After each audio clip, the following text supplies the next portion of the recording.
In espionage, truth is not discovered, it is managed. Every intelligence service learns this early, not from manuals, but from bodies that disappear quietly, from files that close without explanation, from wars that turn on decisions never acknowledged in public. Trust in this world is not a virtue, it is a vulnerability. By the early 2000s, London had become something else entirely, not just a capital of finance or diplomacy, but a neutral hunting ground. A city where exiles, defectors, financiers, arms brokers, and intelligence officers moved through the same streets under different names. A city where everyone was watched, but no one felt seen. It was here, amid the fogged glass offices of Canary Wharf and the terraced anonymity of North London, that a man known to Syrian intelligence as Khaled al-Rashid believed he was finally safe. He was wrong. Al-Rashid was not a soldier. He had never worn a uniform. He did not command divisions or appear in photographs. His power was quieter and far more dangerous. For nearly 2 decades, he had served as a strategic architect inside Syria's external intelligence apparatus. A man who didn't pull triggers but decided who would. A man whose networks extended across Europe, the Levant and the Gulf, woven through charities, businesses, cultural organizations, and diplomatic channels. To his superiors in Damascus, he was indispensable. To his enemies, he was invisible, until he was. The first anomaly appeared as a footnote in an otherwise routine Mossad assessment. A financial analyst embedded in a joint European counterterrorism task force flagged a pattern: small legal transfers moving through British shell companies with indirect links to Syrian expatriate groups. Nothing illegal, nothing actionable, but the structure was elegant, too elegant. Mossad analysts noticed what others dismissed: discipline. Money that moved without haste, companies that dissolved cleanly, directors who never repeated travel routes, and always a deliberate distance between the funds and anything overtly violent. This was not the work of amateurs or zealots, this was infrastructure. The name Khaled al-Rashid surfaced not in intelligence files, but in silence, mentions that stopped abruptly, conversations that ended when he was referenced, former assets who suddenly declined further contact. In the lexicon of espionage, silence is rarely empty. It is usually designed. By then al-Rashid had reinvented himself. On paper, he was a consultant specializing in Middle Eastern commercial mediation, oil disputes, logistics arbitration, diaspora investments. He held residency in the United Kingdom, traveled frequently, paid taxes, and attended conferences. He drank coffee in public places. He used his real face, and that was the mistake. Mossad had learned long ago that the most dangerous operatives are not those hiding in shadows, but those who grow confident enough to step into the light. Al-Rashid believed London's legal protections, its political caution, and its crowded intelligence ecosystem made him untouchable. Too many agencies, too many jurisdictions, too much noise. What he didn't understand was that Mossad thrived in noise. Inside a nondescript office south of Tel Aviv, a small compartmentalized unit was assembled. No official task force, no formal authorization chain, just a directive passed verbally, then never written down: map the man, do not touch him. For months they watched, not him directly, but the edges of his life, the dry cleaner he used, the route his phone metadata took before reaching Syrian servers, the pattern of meetings that never quite aligned with his stated profession. They learned his habits, his pride, his belief that he had outgrown the game. At the same time, al-Rashid felt something shift, though he couldn't name it. Emails arrived later than usual. A familiar intermediary stopped responding. A bank requested clarification it had never needed before. Small irritations, nothing alarming, but enough to unsettle a man whose survival depended on control. In Damascus, the mood darkened. An operation in Eastern Europe collapsed inexplicably. A courier was detained, not arrested, simply delayed long enough to compromise a network. Someone was tightening pressure surgically, and pressure applied quietly creates paranoia. Al-Rashid requested assurances from his handlers. He received none. The regime was distracted. Other crises demanded attention. He was told to lie low, to avoid risk, to trust the system he had helped build. Trust again. Then came the message. It arrived encrypted, routed through an old channel believed dormant. Brief, clinical, no signatures. We believe you are compromised. Do not return. Await further instructions. For the first time in years, Khaled al-Rashid hesitated. London, once his shield, now felt exposed. Every reflection in glass became a watcher. Every delay felt intentional. He began altering routines, cancelling meetings, abandoning phones. But paranoia is a confession, and seasoned intelligence services can smell it. Mossad saw the change immediately. When a man alters his behavior, it means one thing: he knows the hunt has begun. The decision was made swiftly. Not to extract, not to assassinate. Those options carried risk, fallout, escalation. Instead, Mossad chose something far more devastating. They would let al-Rashid trap himself. The first move was not physical, it was psychological. A signal planted deep within his network, subtle enough to seem like chance, precise enough to force a choice. An opportunity that appeared to offer safety, redemption, control, a meeting in London on his terms. Al-Rashid agreed. He didn't know that by saying yes, he had already crossed the point of no return, because in espionage the trap is never the moment of capture. It is the moment when the target believes he still has agency. And somewhere in Tel Aviv a file was quietly updated, a single line added, Phase 2 authorized. The shadow had begun to move. In intelligence work, the most dangerous moment is not when you are discovered, it is when you believe you have regained control. Khaled al-Rashid rebuilt his routines with clinical precision. He changed residences not dramatically but logically. A quieter street in West London, fewer neighbors, a building with cameras that worked and doors that closed properly. He reduced his digital footprint to the bare minimum. One phone, one laptop, both wiped weekly. No social engagements that were not transactional. To an outsider it looked like paranoia. To Mossad it looked like confirmation. They did not follow him, not in the traditional sense. No tails, no cars switching lanes, no men lingering too long at street corners. London was too saturated for that. MI5 watched everything, but not deeply. Mossad's approach was older, colder. They watched behavioral residue, which cafes refilled his cup without asking, which security guard nodded too quickly, which meetings ended 10 minutes earlier than scheduled. Patterns emerged, not in al-Rashid's actions, but in the responses around him.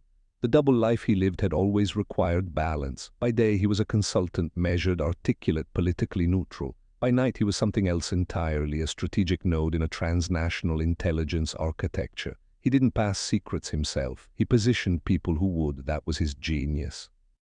And now his liability. A Mossad behavioral psychologist assigned to the case noted something subtle in intercepted communications. Al-Rashid had begun overcorrecting. Where he once trusted intermediaries, he now tested them. Where he once delegated, he now inserted himself. Control had become obsession, and obsession narrows vision. The web tightened not through pressure, but through permission. Mossad reactivated an asset believed compromised years earlier, a Syrian expatriate who had reinvented himself as a cultural liaison in Europe. The man had history with al-Rashid, mutual trust, shared silence, and most importantly, plausible deniability. The asset did not approach al-Rashid directly.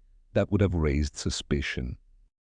Instead, he reappeared on the periphery of his world, attending the same panel discussion, mentioned casually in a mutual contact's email, referenced as still active in an old circle.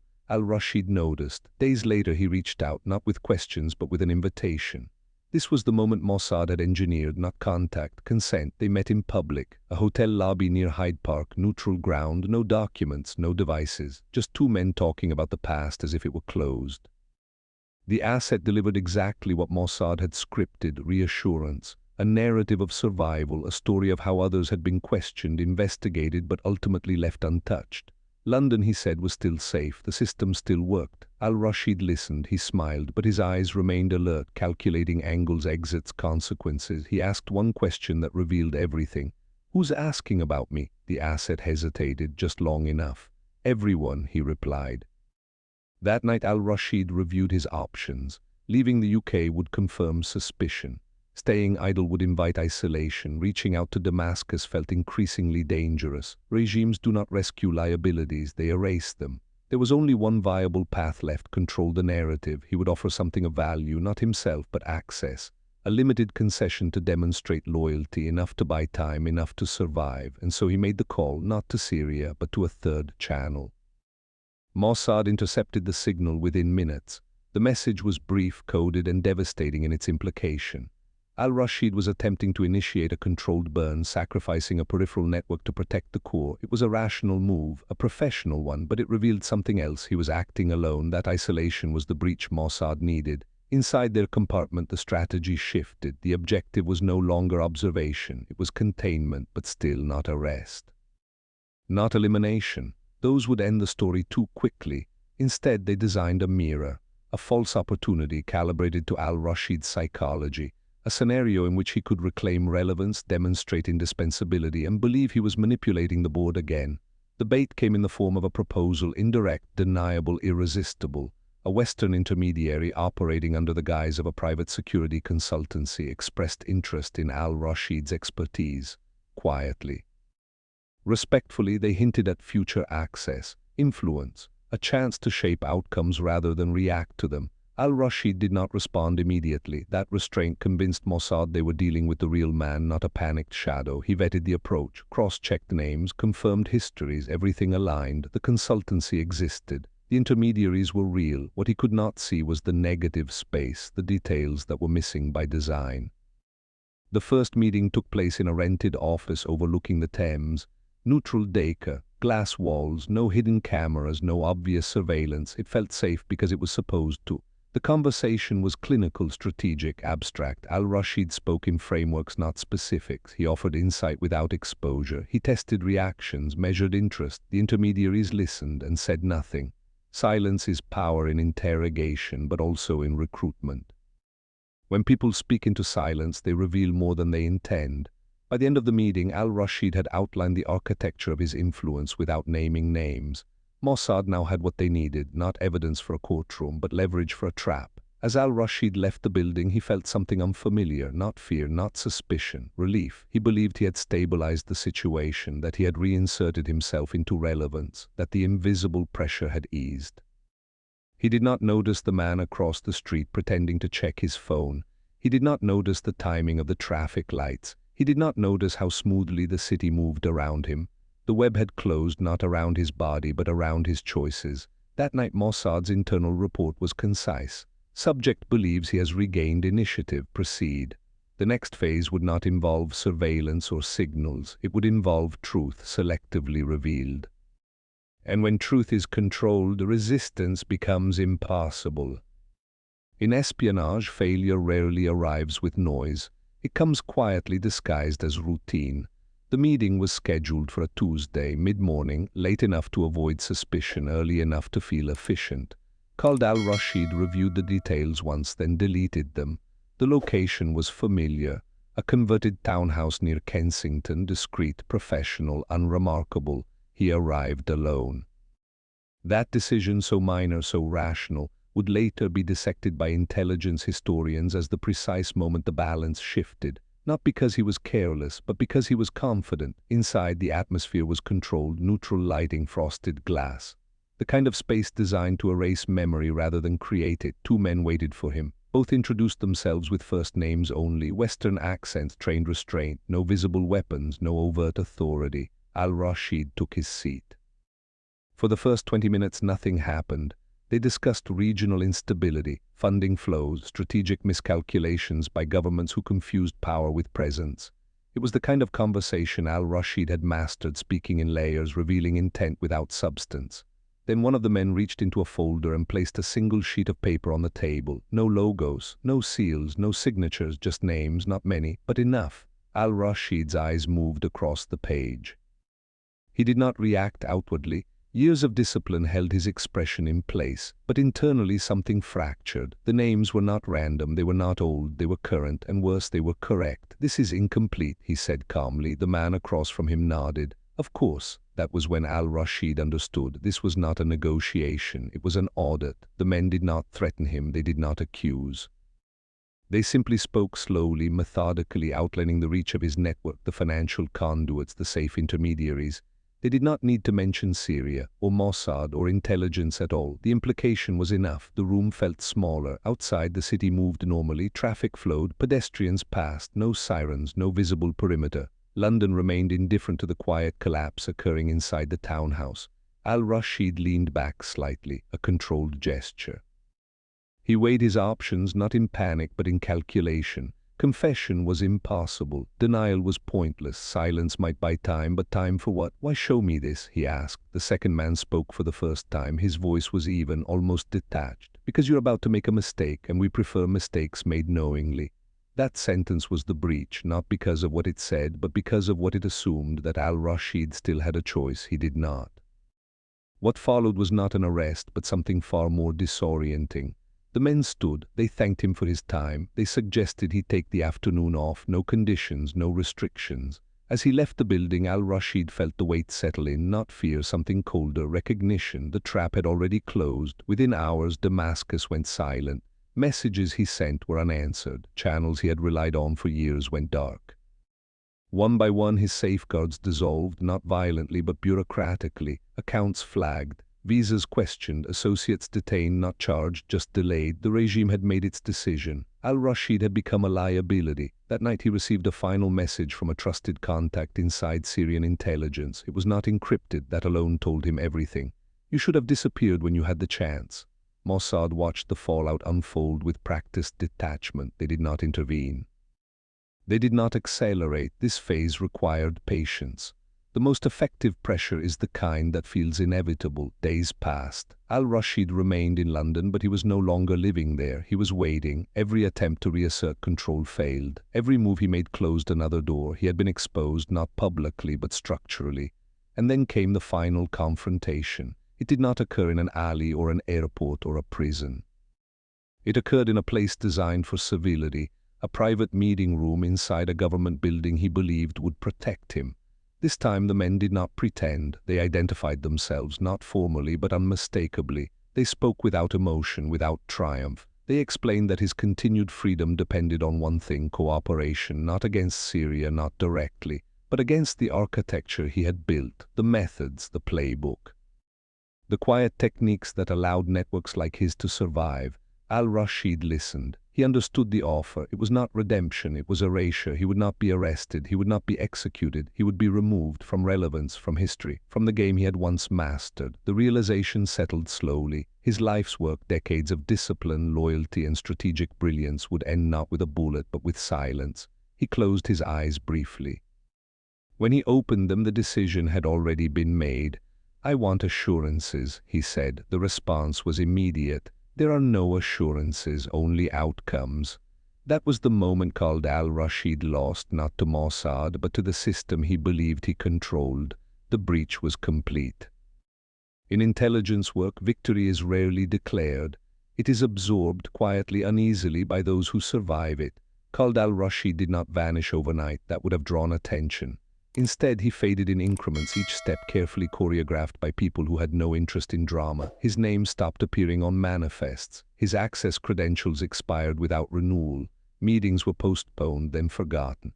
In Damascus, the response was predictable and brutal in its restraint. There were no public accusations, no denunciations. The Syrian state media never mentioned his name. Within the intelligence directorate, however, files were pulled, internal audits launched, officers reassigned, a purge conducted not through executions but through reassignment and disappearance. The regime understood something fundamental: to acknowledge compromise is to admit weakness, and weakness invites predators, so they chose silence. Mossad observed from a distance. Their role was complete, but the consequences were not. Intelligence victories ripple outward through bureaucracies, alliances, doctrines. The fall of one architect exposed fault lines across multiple theaters. In Tel Aviv, senior analysts reviewed the operation with clinical precision. There was no celebration, only recalibration. One memo circulated internally, stripped of emotion, subject neutralized without kinetic action, network destabilized, secondary effects ongoing. That was enough. Across Europe, Allied services began quietly adjusting their own threat models. Names surfaced that had once seemed irrelevant. Old investigations were reopened, not dramatically but persistently. The shadow infrastructure al-Rashid had helped design did not collapse, but it lost cohesion, trust eroded, paranoia spread. And paranoia once seeded does the work of counterintelligence better than any operation. Al-Rashid himself was placed into a controlled limbo. He was not imprisoned. He was not free. He existed under constant, invisible supervision. His movements permitted, his communications monitored, his influence reduced to zero. This was deliberate. To imprison him would have turned him into a bargaining chip. To kill him would have created a martyr. To erase him was to deny his ideology oxygen. He spent his days walking the same streets, drinking the same coffee, reading newspapers that no longer reflected a world he understood. Friends avoided him not out of fear but instruction. Invitations stopped, calls went unanswered. Isolation is not an accident in espionage, it is a method. During one debrief conducted months later in a room with no identifying features, an intelligence officer asked him a question not accusatory but reflective. "Did you ever believe the system would protect you?" Al-Rashid paused. "I believed," he replied, "that usefulness was protection." The officer did not argue. That exchange was recorded not for evidence but for doctrine. In Washington, the operation prompted quiet discussion, not admiration, concern. Mossad's ability to operate surgically on British soil without arrests, without public exposure, raised uncomfortable questions. Officially, nothing had happened. Unofficially, everything had. MI5 issued internal guidance.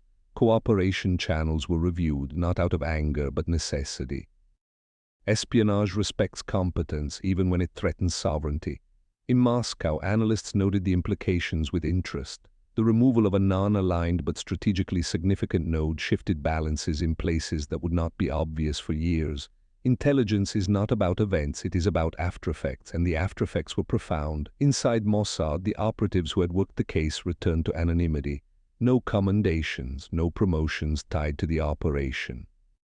Success in intelligence is rewarded with more silence. One handler, reflecting privately, summarized the operation in a single sentence. "He wasn't defeated, he was made irrelevant." That perhaps was the most damning outcome of all. For al-Rashid, the psychological toll was heavier than any interrogation. He had built his identity on control, foresight, and strategic mastery. To be reduced to a subject of observation, to exist without agency, was a punishment tailored to his nature. He cooperated where required, withheld nothing that mattered. And yet he knew cooperation did not equal absolution. There are no clean exits from the intelligence world, only quieter rooms. Years later, fragments of the operation would surface, anonymized references in academic journals, vague acknowledgments in memoirs that avoided specifics. Analysts would debate the ethics, the effectiveness, the precedent. Was it justice or simply efficiency? No one agreed. That too was expected. Because in the aftermath of every intelligence victory, one truth remains constant: no one walks away untouched. And somewhere in London, a man who once shaped wars watched the city move on without him, its indifference more final than any sentence. Time does not reveal the truth in intelligence. It dilutes it. Years after Khaled al-Rashid vanished from relevance, his name surfaced only in fragments, footnotes in redacted reports, half-lines in parliamentary briefings, cautious references in memoirs written by men who still feared what silence might cost them. No headlines ever announced his fall. No court confirmed his crimes. History, as it often does in espionage, absorbed him without ceremony. And yet the consequences of his removal were unmistakable. Across Europe, Syrian external networks began to fracture, not violently but structurally. Operations that once functioned with clockwork precision grew hesitant, decisions stalled, funds moved slower, cells stopped trusting the silence between messages. In intelligence work, efficiency is not built on loyalty alone, it is built on confidence. And confidence, once shaken, does not recover easily. Analysts later identified the shift as doctrinal. Syrian intelligence did not lose capacity overnight, but it lost initiative. The architecture al-Rashid had refined emphasized distance, deniability, and insulation. When he disappeared, those same features became liabilities. Without a central architect, the system could not adapt. In Tel Aviv, Mossad quietly integrated the lessons. The operation was studied not for its outcome, but for its method. No arrests, no assassinations. No public exposure. Just pressure, timing, and psychological inevitability. It reinforced an internal doctrine that had guided Mossad for decades but was rarely articulated openly: control the choices and the target will defeat himself. One internal review concluded with a line that would later circulate anonymously among intelligence professionals: power is not the ability to destroy an enemy, it is the ability to decide whether he continues to exist. For British intelligence, the episode became a cautionary tale. London's status as a global hub, financial, diplomatic, cultural, made it invaluable and vulnerable. The city had not been compromised in the traditional sense. Its systems worked, its laws held. And yet an operation of profound geopolitical consequence had unfolded entirely within its boundaries, quietly, legally, invisibly. The lesson was uncomfortable but clear: modern espionage does not require breaches. It requires permission. Years later, a retired MI5 official would reflect privately, "We weren't outplayed, we were bypassed." As for Khaled al-Rashid, his fate was never formally recorded. That too was intentional. Some accounts suggest he was relocated under a new identity, somewhere neutral, monitored but unacknowledged. Others claim he remained in London for years, aging into obscurity, watched by agencies that no longer considered him dangerous. The truth is simpler and more unsettling. He ceased to matter. In the intelligence world, relevance is existence. To be ignored is the final sanction. Al-Rashid had once believed loyalty to ideology would protect him. Instead, ideology abandoned him the moment he became inconvenient. A former Mossad analyst, interviewed years later under condition of anonymity, summarized the moral of the operation with brutal clarity. He thought he served a cause. In reality, he served a structure. And structures don't feel loyalty. Historians would later debate the ethics. Was the operation justified? Was it manipulation masquerading as justice? Did neutralizing a mastermind without public accountability undermine the rule of law or preserve stability? No consensus emerged. Because espionage does not exist to satisfy morality. It exists to manage consequences. What cannot be debated is the outcome. After London, intelligence services across the Middle East recalibrated. Networks became smaller. Communication grew colder. Ideological certainty gave way to operational paranoia. The balance of power did not shift dramatically, but it stiffened. Sometimes that is enough. The true legacy of the operation was not the man it erased, but the precedent it set. It demonstrated that in the modern intelligence war, dominance no longer requires spectacle. It requires patience, precision, and an understanding of the human need to believe we are still in control.